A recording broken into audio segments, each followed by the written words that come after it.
kapasitasku, jadi aku nggak bisa. Sedangkan aku tidak terbatas.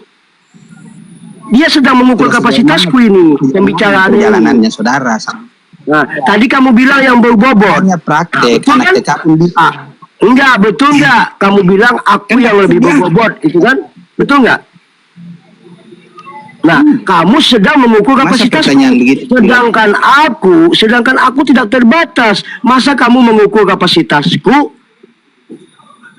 Ayo. Udah aku izin pamit, Tos. Nggak bermutu ini seperti tulisan cacing. Nggak ada mutunya. Buang energi aku.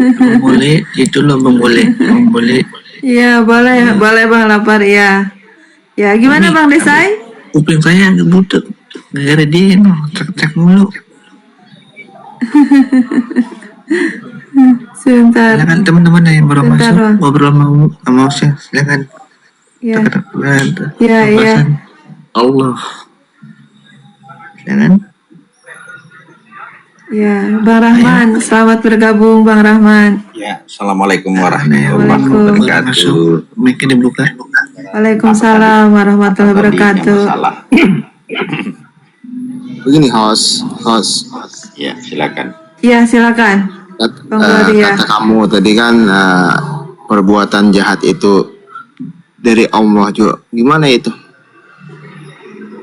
Semuanya gini ya, yang saya pahami ketika semua yang terjadi, segala yang terjadi di muka bumi ini, di seluruh alam semesta, itu terjadi kan atas kehendak Allah. Di surah An-Nisa itu ayat 79 itu, man asobaka min alam semesta itu ada keseimbangan.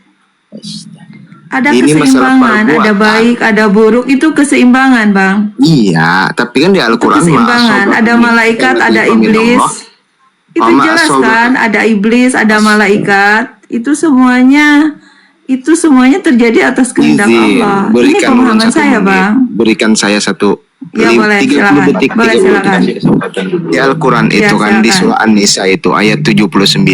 Ma asobaka min hasanatin faminallah wa ma asobaka min sayyi'atin famin nafsik. Perbuatan baik itu dari Allah, perbuatan jahat itu dari kita sendiri. Kalau sempian itu mengatakan bahwa yang mabuk itu perbuatan dari Tuhan, berarti Anda menyalahkan ayat itu. Itu etika, Bang. Yang dinyatakan oleh ayat tersebut itu etika yang harus dilakukan oleh manusia, sikap yang harus manusia tunjukkan ketika dalam aplikasi keyakinannya. Ketika apapun yang kebaikan dinisbatkan kepada Allah, tapi ketika keburukan itu dinisbatkan kepada diri kita sendiri sebagai pelakunya. Ketika manusia itu tidak sempurna. Perbuatan jahat itu atas izin Allah, tapi Allah tidak ridho. Perbuatan baik itu izin Allah, tapi Allah ridho. Betul, itu yang benar. Jadi menurut pemahaman saya juga seperti itu. Selamat bergabung. Apapun yang kita lakukan, kalau kebaikan izin Allah, tapi Allah ridho. Kalau kemaksiat izin Allah, tapi Allah murka. Itu. Jadi intinya adalah semua bersumber dari Allah, cuman kan Allah ridho dengan tidak tergantung dari jenis itu. Nah, masalahnya kemudian apakah ada sesuatu pilihan, karena kita kan ada satu mahliga yang diberikan oleh Allah namanya akli untuk membedakan yang baik dan buruk. Yang kedua, fitrah manusia itu baik tahu buruk. Yang ketiga, menurunkan Al-Quran sebagai tuntunan. Kalau itu tidak dijadikan tuntunan, artinya tidak bisa kita memilih. Itu maksudnya. Sehingga apa yang disampaikan oleh saudaraku Bukhari, bahwa Al-Quran sudah menerangkan begini, berarti ada satu kemampuan yang diberikan Allah. Walaupun daya itu kan diberikan, Tetapi logika dan fitrah kita selalu menghendaki kepada kebaikan, maka tentunya kita akan memilih sesuai dengan apa yang dikatakan oleh Quran. Tetapi manusia terkadang hilaf sehingga berbuat maksiat. Nah, itu di luar ranah ketidaksadaran. Ini kan konsep kesadaran, saudaraku Pak Buhari barangkali ya. Ya. Dalam konsep kesadaran, sadar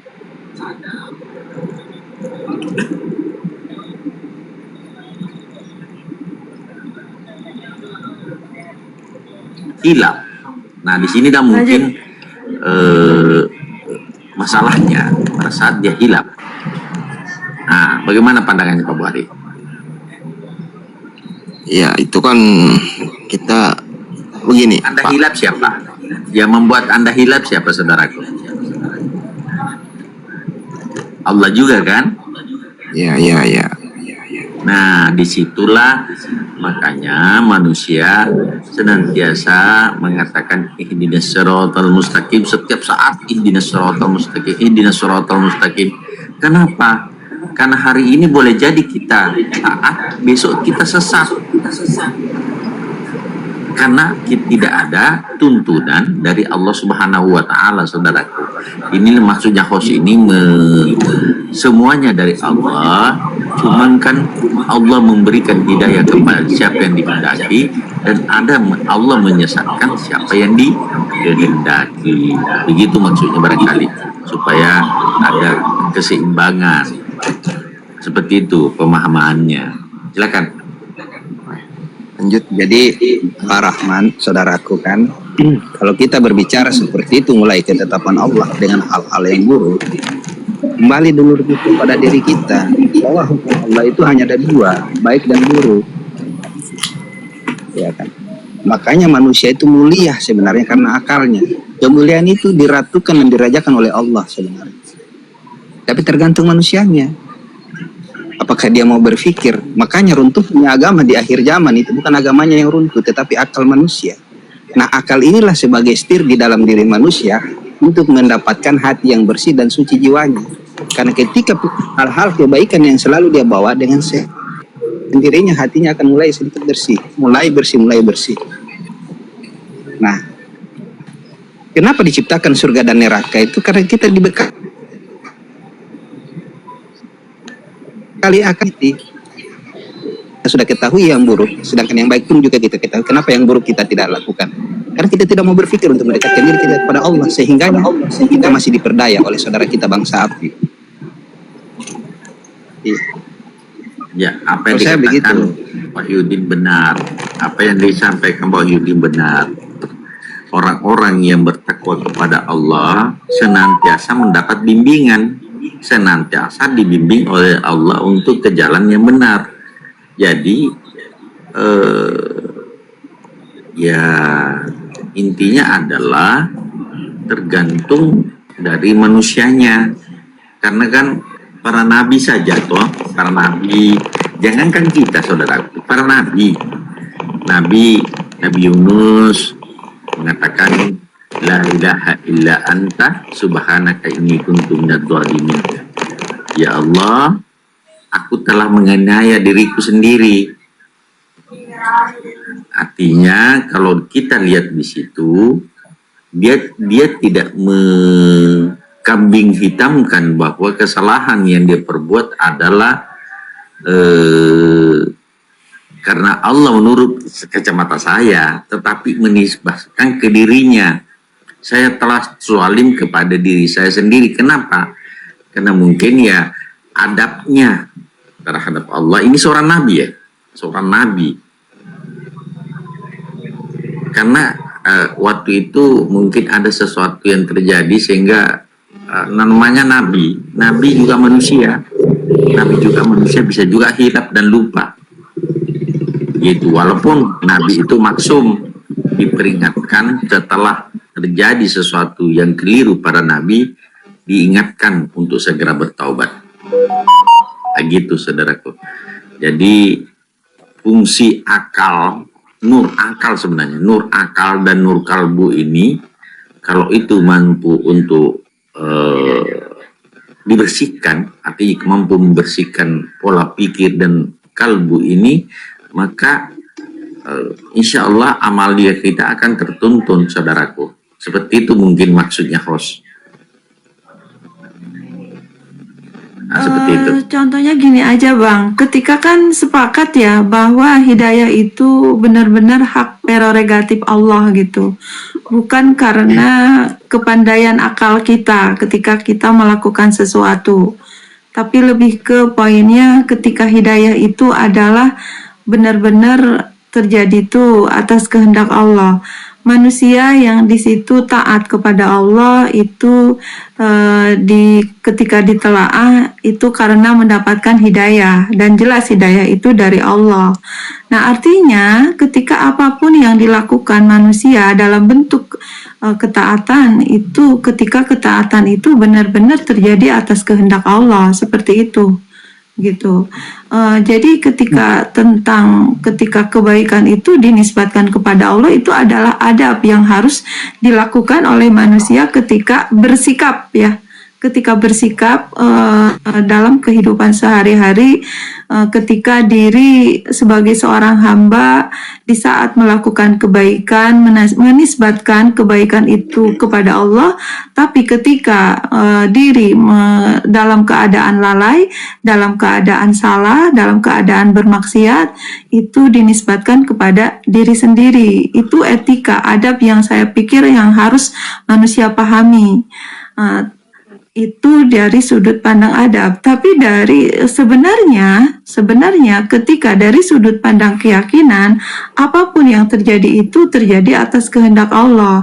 Artinya poinnya di sini kita sebagai manusia menyadari begitu lemahnya diri, begitu lemahnya diri, begitu tak berdayanya diri, meski hati ingin taat secara universal kepada Allah. Saya pikir ketika orang-orang yang berakal di dalam hatinya menginginkan menjadi manusia yang perfect dalam ketaatannya, tidak mau bersikap tidak mau bersalah, tidak mau berdosa gitu kan, tapi ingin benar-benar semuanya, saya pikir ketika semua manusia berdoa ihdinas siratal mustaqim, itu artinya keinginan tertinggi dari seluruh manusia yang berakal, yang ada di dalam hatinya ada keimanan, di dalam hatinya ada keyakinan.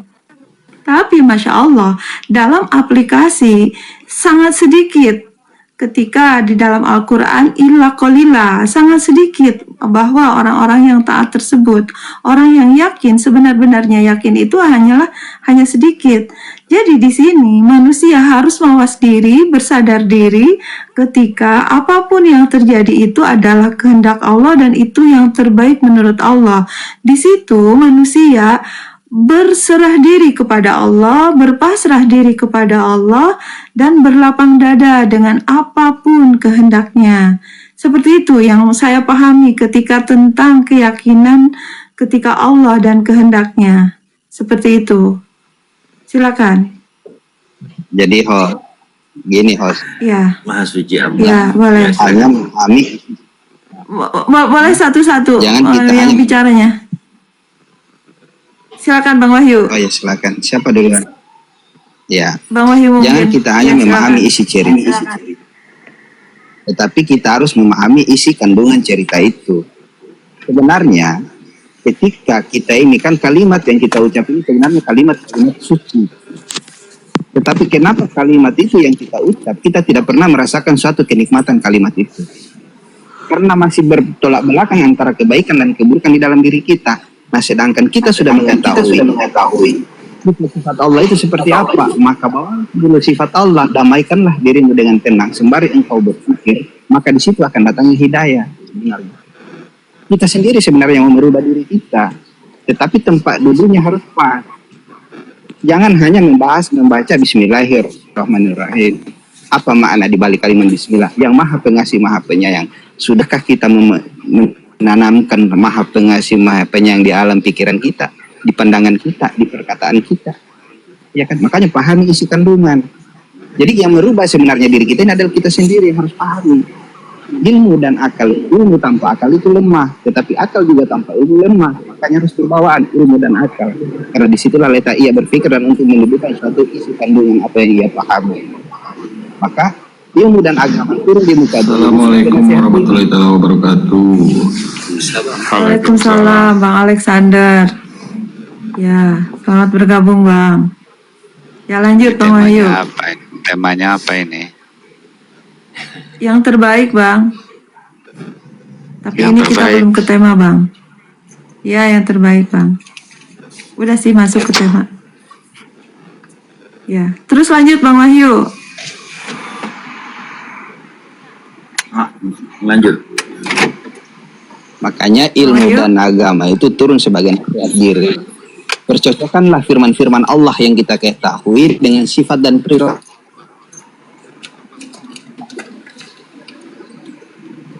Ya kan?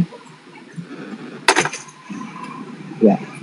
Saya ulang ya. Ilmu dan agama itu turun di muka bumi sebagai nasihat diri. Maka percocokkanlah firman-firman Allah dengan sifat dan perilaku kita, apakah sudah sesuai atau belum.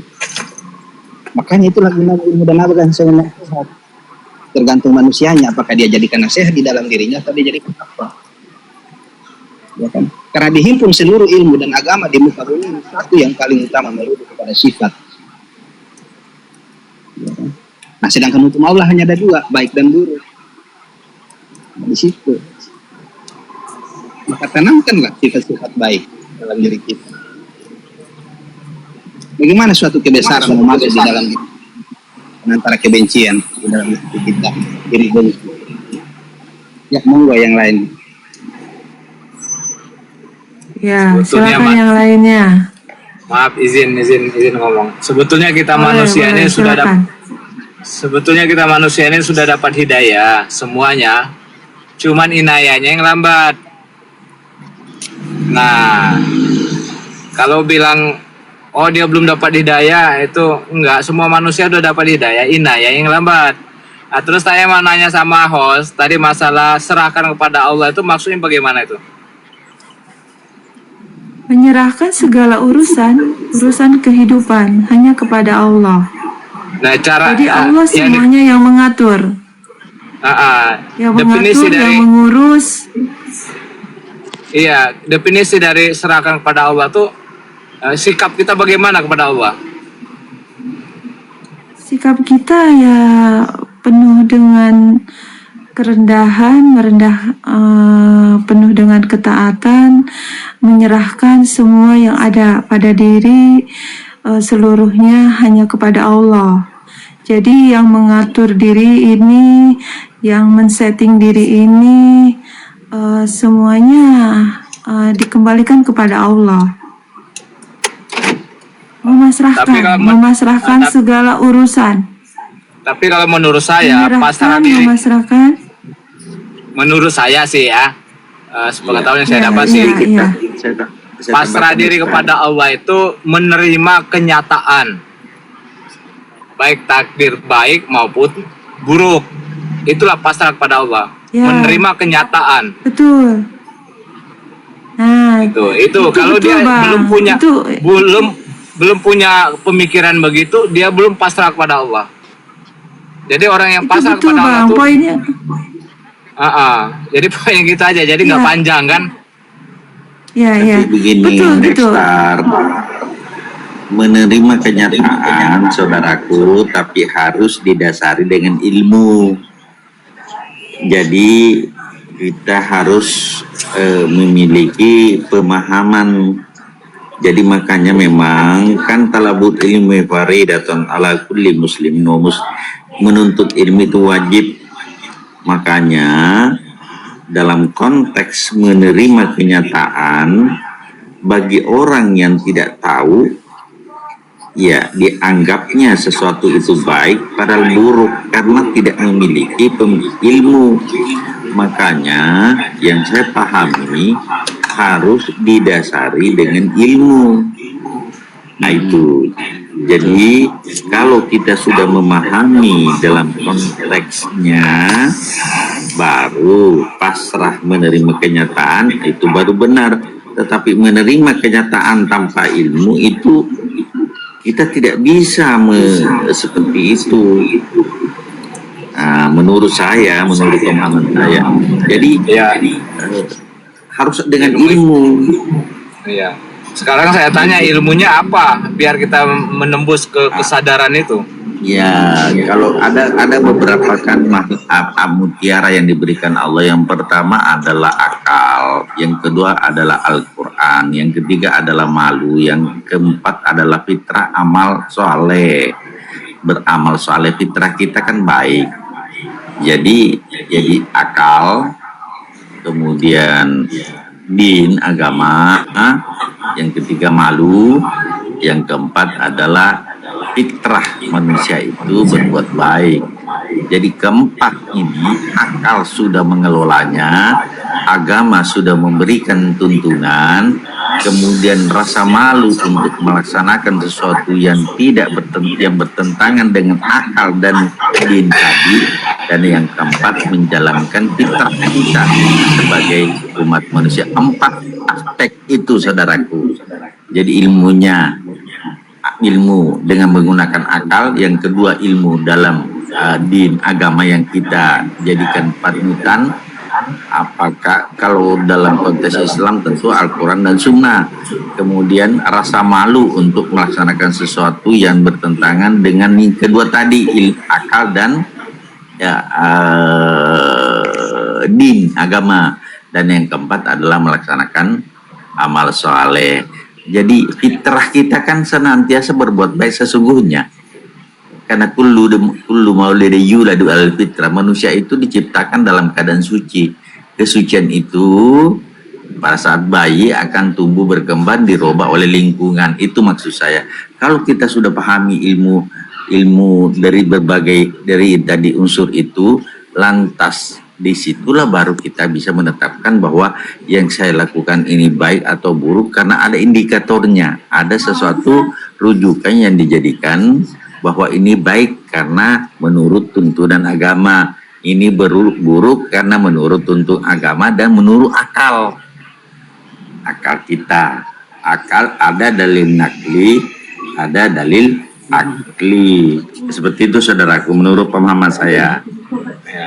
Iya, terima kasih Bang Rahman. Sebentar, saya menyapa dulu Bang Andi, Bang Syah, Bang Syahlan, Bang Sam,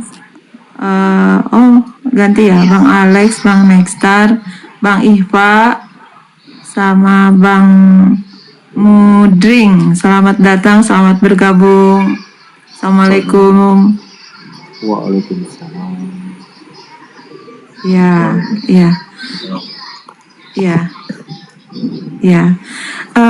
Tadi ini saya mau menanggapi yang dari Bang Nextar ya. Saya setuju poinnya di situ, ketika manusia di situ menerima keadaan dengan keyakinan bahwa menerima kenyataan, bahwa dengan keyakinan bahwa segala yang terjadi itu adalah kehendak Allah dan itu yang terbaik menurut Allah. Jadi di situ manusia berlapang dada dengan apapun yang ada di hadapan, ridho dengan apapun yang Allah berikan. Seperti itu, Bang. Ketika manusia yang berserah diri, di situ ridho dengan semua takdir yang Allah berikan kepadanya, semua yang ada di hadapan, ridho radhiyallahu anhu wa radu anhu. Jadi ke sana, Bang.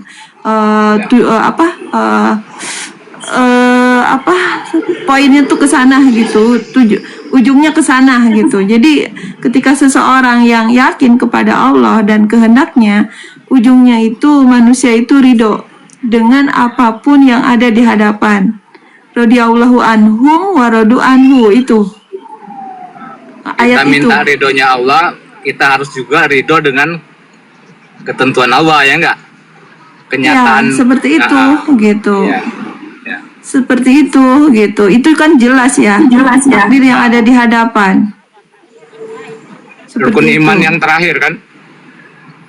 Ya, rukun iman yang terakhir gitu. Iya. Tapi saya Cuman lebih untuk menggunakan Untuk Benar, menembus Bang. untuk menembus itu jujur saja saya katakan perlu ujian, derita. Itu bisa menembus itu. Jelas. Bukan karena kenapa saya bisa berdefinisikan bahwa serah diri kepada Allah itu menerima kenyataan. Karena saya 12 tahun ini penuh penderitaan. Akhirnya saya lemah, kayak ada petunjuk di pemikiran saya tuh, wah, saya mau ngejar ridhonya Allah ini. Kenapa saya nggak ridho dengan takdirnya Allah, dengan kenyataan ini? Itu saya definisi sendiri. Makanya bilang kalau soal ilmu, teman-teman saya banyak ilmunya, mungkin 2 gudang-gudang. Tetapi di saat dia menerima kenyataan dari Allah tuh ada merasa gimana, dia merasa kayak kecewa gitu kan. Saya ketawa ngeliat itu kan. Berarti dia belum pernah diuji yang serendah sampai kita ke titik lemah. Saya sudah menyampai ke titik betul, lemah derita betul. ini kan. Artinya saya definisikan, oh begini. Begini ya, saya mengejar ridhonya Allah dan saya harus ridho dengan kenyataan ini, gue bilang kan. Akhirnya ketemulah sahabat-sahabat mengasih motivasi, saya sampai begitu, dia geleng-geleng kepala. Bapak dapat dari mana? Saya dari lagi mau tidur, saya bilang kan. Saya di dalam titik kelemahan, bahkan saya hampir tidak percaya dengan manusia. Nggak bisa konsultasi, masa nggak mau curhat kan. Nah akhirnya temulah pemikiran itu, oh kenyataan ini. Nah saya nggak kan, jujur aja, saya belajar ini kadang-kadang itu dari pemikiran, dari waktu mau tidur itu kan. Nah jadi kalau kita mau serah diri kepada Allah itu ya harus terima kenyataan yang ditakdirkan oleh Allah, baik buruk maupun baik kan. Nah, karena saya mengejar ridhonya Allah, saya harus juga ridho dengan kenyataan ini kan. Betul. Justru gini Bang, ketika dengan ya sama, saya juga Masya Allah atas kehendak Allah saya diuji tuh, Masya Allah gitu, dengan berbagai macam bentuk ujian. Nah tapi gini Bang, ketika kita merasakannya ya, ujian yang kata manusia itu berat gitu kan. Nah, kita akan mengetahui secara langsung bentuk ujian itu gitu. Tapi ketika kita berlapang dada gitu kan, menerima ya, poinnya di situ ridho dengan apapun takdir Allah, itu akan lebih berasa mudah rasanya ketika menghadapinya. Seperti itu Bang. Menjalaninya. Itu yang saya rasa, menjalaninya ya lebih ringan ya, gitu. Bukan menghadapinya.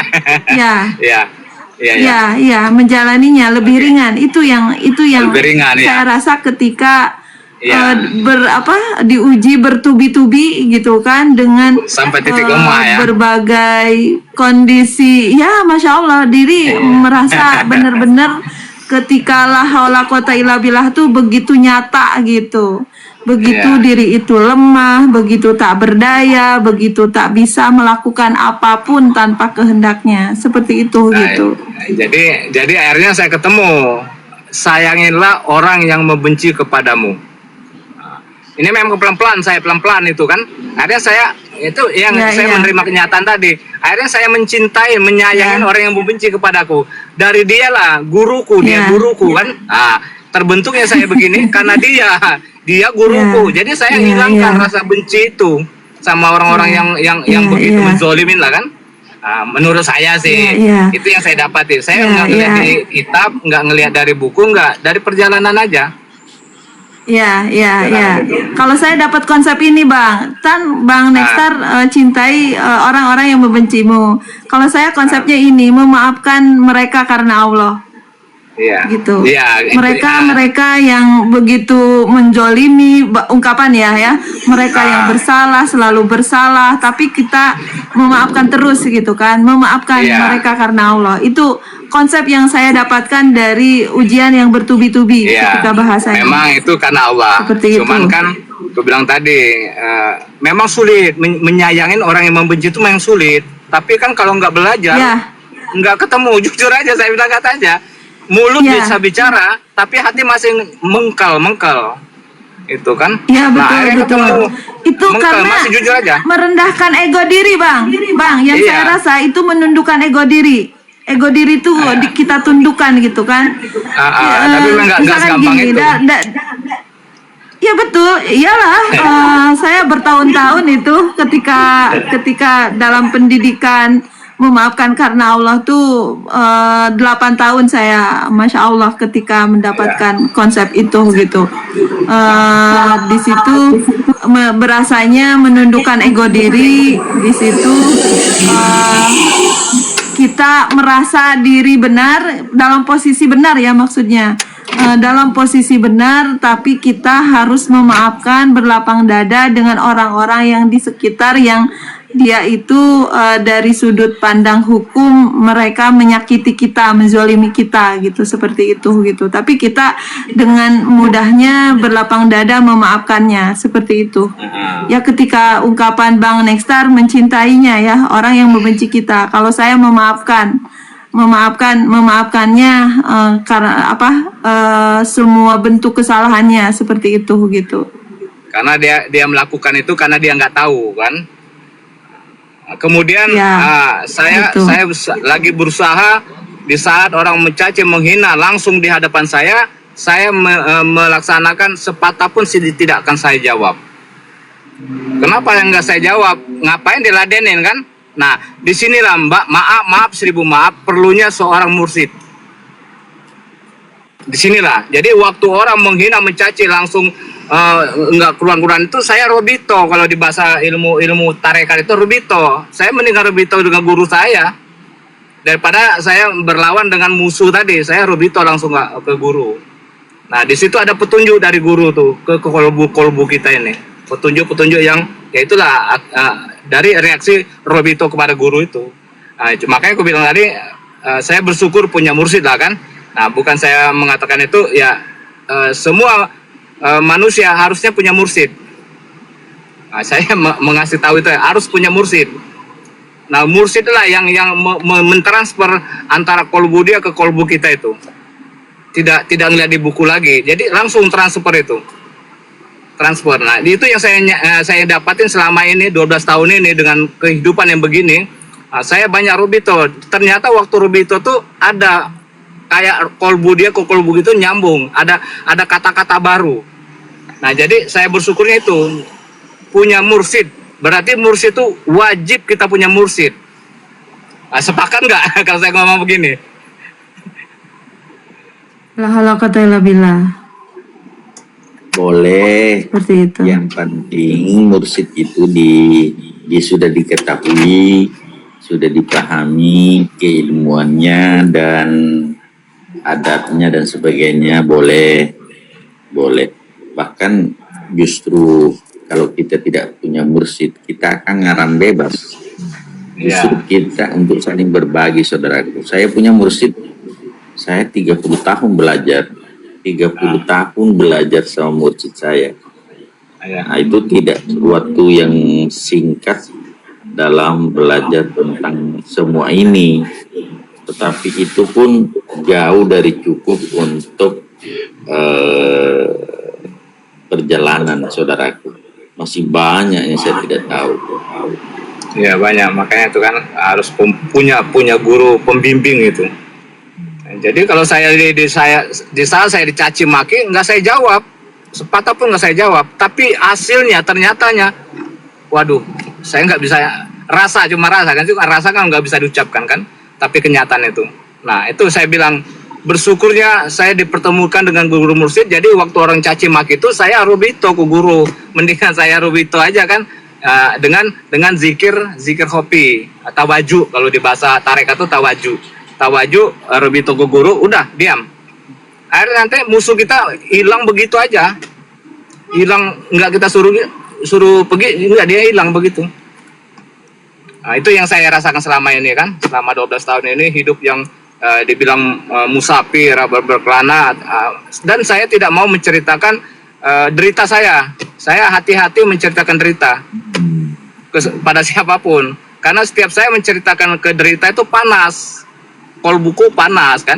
Nah, udah saya jauh, mendingan saya rubito aja lah, saya bilang kan. Nah, disitulah ada petunjuk dari mursyid itu yang pengalaman yang saya dapatin selama 12 tahun ini kan.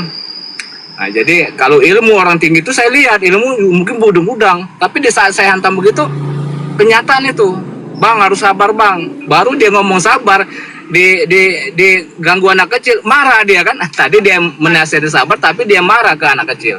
ilmunya tinggi, bahkan sarjana kan. Itu aja. Ya, cuman sharing aja kita ya. Ya Mbak ya, Bapak-bapak Ibu sini sharing aja. Iya, iya. Nah, itu aja. Nggak ada mengatakan saya hebat, enggak. Cuman kisah perjalanan saya itu menemukan bahwa kita harus menerima kenyataan dari Allah itu. Karena kita mengejar ridhonya Allah dan kita harus ridho dengan kenyataan ini. Itu. Lanjut, next. Iya, silakan. Yang lainnya. Bang Relsa, selamat datang, selamat bergabung, Bang Mat, Bang Mahmud, ya, Bang Andika, Bang Doremi, selamat bergabung, Bang siapa? Bang Hamba Allah, selamat datang, selamat bergabung, Bang Alexander, ya, silakan. Tapi pertanyaan saya Siapa begini, yang Pak. mau? Boleh silakan, Bang. Apakah orang yang tidak mempunyai mursyid bisa selamat? Bang Andika dulu, Bang Andika dulu.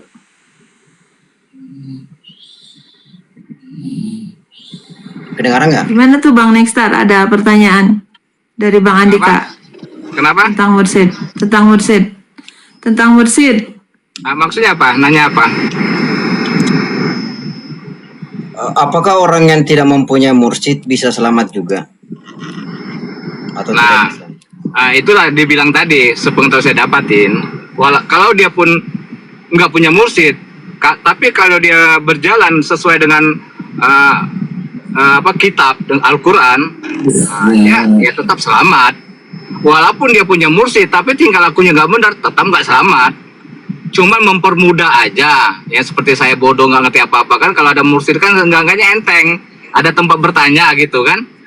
Nah itu gue bilang tadi. Jadi walaupun dia punya mursyid, kalau tingkah lakunya nggak mencerminkan dia punya mursyid, ya tetap aja ke jalan nggak benar itu kan. Nah, walaupun dia nggak punya mursyid, tapi dia kelakuannya baik, santun, tutur bahasanya baik, dari lingkungan dia aman, ya sama aja.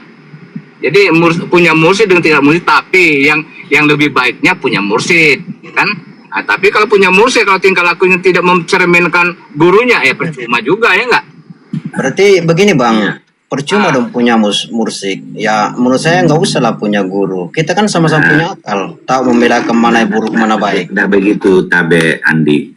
Yang mursyid itu sebenarnya, kalau secara mursyid itu sudah melewati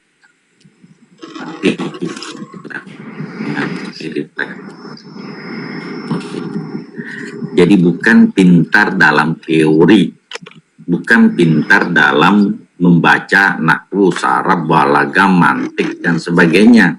Itu bukan mursyid, itu ulama. Jadi kalau mursyid yang saya pahami saudaraku itu sudah melakukan perjalanan spiritual dan memahami semuanya, itu baru bisa dikategorikan seorang mursyid.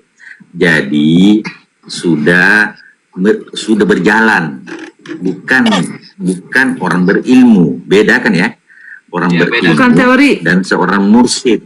Ya, berteori. Benar itu. Berteori itu bisa keliru dalam memberikan suatu pemahaman, tetapi pejalan pelaku itulah namanya mursyid sejati, saudaraku Andi. Nah, kalau kita mampu mendapatkan mursyid sejati seperti itu, alhamdulillah. Jadi tidak semua guru itu adalah mursyid, menurut saya. Belum tentu. Jadi ulama belum tentu wali Allah, Allah belum tentu mursyid belum tentu yang kamil mukamil. Ya, berarti pandangan Pak Rahman artinya perjalanan batin ya, mursyid itu ya. Ya, perjalanan kolbu, ruh. Oh iya. Perjalanan batin. Ilmu syariat, ada ilmu hakikat. Tak kirain cuman masalah baik dan buruk. Ku bilang tidak perlu guru kalau itu mursyid, karena semua manusia dibekali dengan akal. Kita juga tahu mana baik mana buruk. Ada satu perjalanan, kalau perjalanan mursyid itu contoh kasus ya. Saya punya bapak itu berangkat haji tahun 79. Maha Suci Allah, terjadi satu kudeta di sana, mau kudeta kerajaan Raja Arab Saudi, Masjidil Haram ditutup selama 2 hari 2 malam. Tetapi mursidnya bapak, mursidnya ayah sudah memberikan bekal berupa beras saja. Ini beras. Dia tahu yang akan terjadi kan? Bukan dia tahu, diberitahu. Jangan sampai jangan sampai kita mengatakan dia tahu. Diberitahu. Enggak, mursid tadi tuh. Mursid Betul. itu tahu akan terjadi di situ, makanya dikasih diberitahu bekal. Sepertinya Bang, seperti tahu. Ya, seperti tahu. Hanya ada dorongan untuk memberikan sesuatu aja gitu. Tapi Tanpa pertanyaan saya- mengetahui pertanyaan saya apa kadang-kadang- maksudnya gitu, seperti itu. Disampaikan Apakah begini. orang yang tidak punya mursid, yang tidak mengetahui mursid itu bisa selamat juga enggak? Selamat. Bisa selamat. Menjalankan perintah, menjauhi larangan dan Iya, berakhlakul karimah, selamat. Selamat. Ya, Selamat. cuman kan ini contoh Perjalanan kasus. setiap orang beda-beda Bang. Setiap orang perjalanannya berbeda-beda. Seperti itu Bang. Enggak selamat Ini apa bukan dulu, sebuah- selamat sebuah- tinggal atau selamat datang. Saya ceritakan tadi supaya bisa kita jadikan suatu contoh bagaimana sih seorang mursyid itu. Jadi dibekalilah beras. Alhamdulillah beras itu dia bilang kalau nanti terjadi sesuatu, makan 7 butir dan 1 gelas air Sam-Sam. Maha Suci Allah, guru itu datang pada saat ditutup Masjidil Haram itu, datang ke sana dan sempat ketawa saja, padahal tidak naik haji, ketawa saja. Di situ selama 2 hari 2 malam hanya 7, setiap mau makan 7 butir 1 gelas air Sam-Sam, kenyang lagi sampai dibuka kembali itu karena sudah dikalahkan pemberontak. 79 itu akan mau dikudeta itu raja yang mau dikuasai pertamanya adalah Masjidil Haram.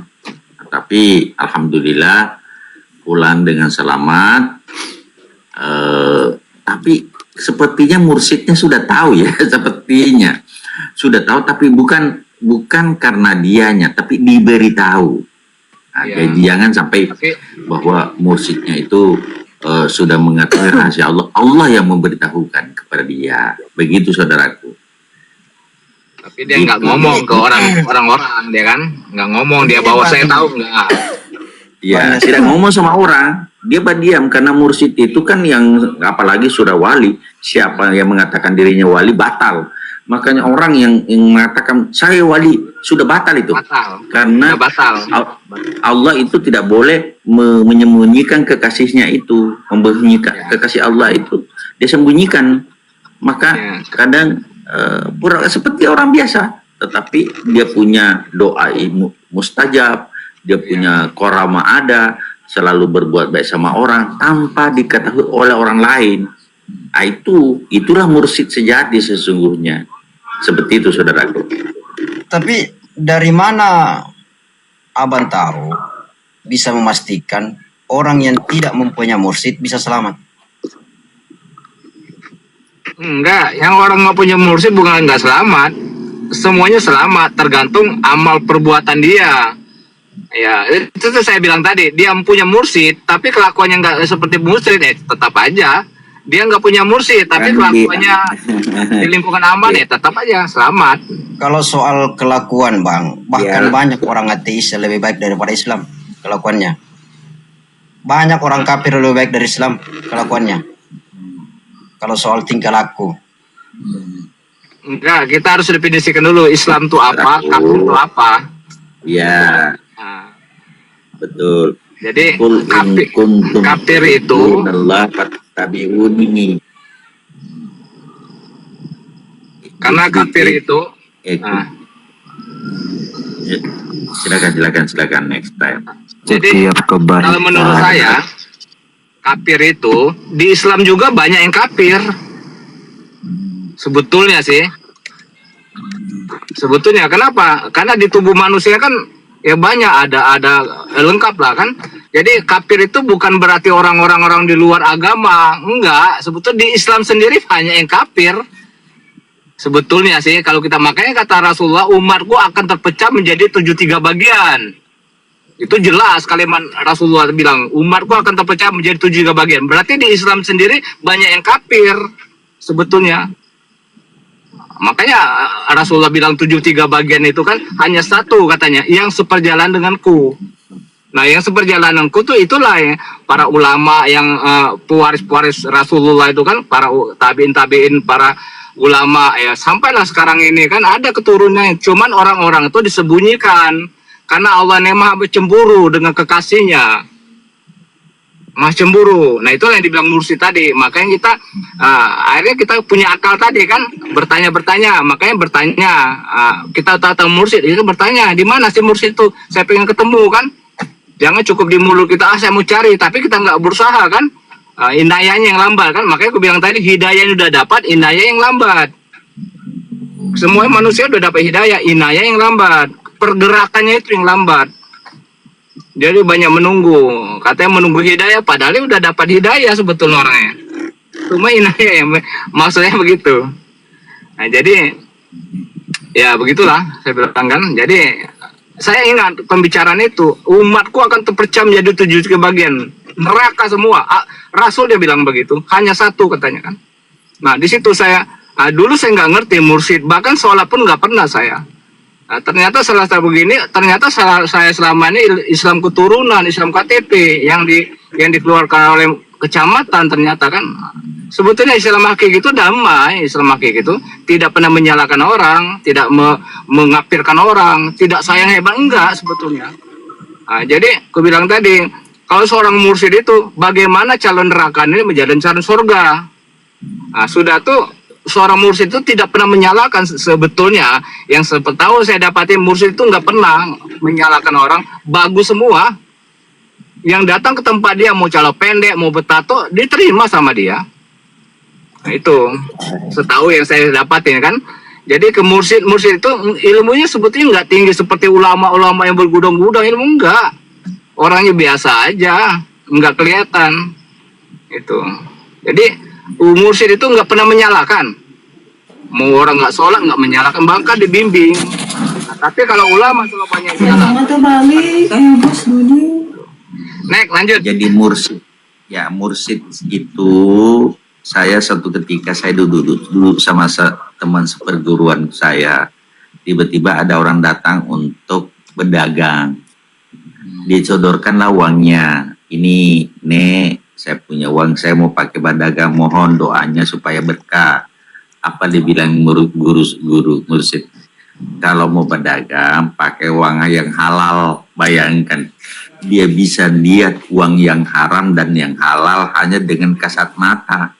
Iya benar. Dia punya kemampuan seperti itu, dan itu kan kita tidak mampu, saudara. Saya terus terang saya saja tidak mampu. Jadi memang punya kemampuan tertentu yang dimiliki seorang mursyid itu. Bahkan ada satu, saya punya sepupu sekali itu sudah kelas 3 SMA. Dia bilang, sabar ya nak, kau tidak tamat SMA. Astagfirullahaladzim, ada apa ini yang mau terjadi? Ini sudah semester 6, sudah mau ujian terakhir. Pikiran kita kan berpikir, apakah anak ini mau mati atau apa? Tapi nenek tidak sampaikan, kenapa sampai tidak lulus SMA? Ternyata prosesnya begini. Ketua OSIS pergi makan di warung, dia dipanggil juga makan. Ternyata yang dipakai makan uang OSIS. Dikeluarkan 3-3 dari sekolah. Sampai saat ini tidak tamat SMA. Bayangkan, ini tajamnya penglihatan seorang guru. Nah, saya disampaikan waktu saya ini pertama sekolah ya nak ya. Insya Allah mudah-mudahan sekolahmu nanti pendidikanmu bisa berkah, bermanfaat untuk masyarakat, agama dan bangsa. Itu aja pesannya waktu saya menghadap pertama. Dan selanjutnya saya belajar sedikit tentang sesuatu sesuai dengan apa yang saya dapatkan. menyampaikan. Nah, seperti itu sebenarnya seorang mursyid. Mursyid itu sudah melewati beberapa perjalanan spiritual sehingga dia bisa memahami orang ini depannya itu, dia tahu itu keperluanmu sebenarnya, dia tahu keperluanmu. Kita nggak usah ngomong, dia tahu. Dia tahu. Kita nggak usah ngomong, dia tahu. Kita nggak usah ngomong. Orang mau jahat sama dia tahu. Dia tahu. Iya. Dia tahu. Maaf, izin bertanya, Pak Rahman tinggal di mana nih Pak Rahman? Saya di Sulawesi Selatan, saudaraku. Waduh, mantap, Daeng. Ya, tabe. Saya banyak teman-teman orang-orang Sulawesi Selatan itu. Saya dulu pernah di Ujung Pandang, sekarang Ya. Makassar. Makassar sekarang. Sekarang Makassar. Waktu perjalanan dari Itu apa Balikpapan. artinya, Bang Rahman? Bang Rahman, sering Bang Rahman bilang tabe. Tabe itu artinya apa? Tabe itu penghormatan, permisi, izin, mohon izin. Oh gitu. Jadi Oh itu gitu. mohon izin. Tabe artinya maksudnya permisi. Kalau dikasih gitu. kesempatan, ya saya jalan. Kalau tidak. Oh iya. Kalau bahasa Inggris please gitu ya, please gitu ya. Permisi atau please gitu ya. Please. Oh, ya, please. Oh. Izin, Ya. mohon izin please. Yes. I want to narration of something. Jadi saya akan mengatakan sesuatu. Jadi mohon izin, izin. Iya, tabe. Iya, saya sering dengar Bang Rahman bilang tabe. Tabe apa ya? Nggak ngerti saya. Oh, gitu ya. Itu bahasa mana itu tabe itu? Bugis ya. Ya, jadi kalau kita lewat di depan orang tua, tangan kan dijulur ke depan, permisi, tabe. Jadi itu kesopanan, adat kesopanan. Iya. Kalau di Sunda punten. Punten. Kalau di Sunda. Saya alhamdulillah dengan orang Sulawesi jadi saudara semua, seperti adik kakak. Alhamdulillah sampai sekarang ini. Kemarin sempat jalan juga sama orang Makassar juga, 14 hari di Jakarta. Kalau host sendiri tinggal di mana nih?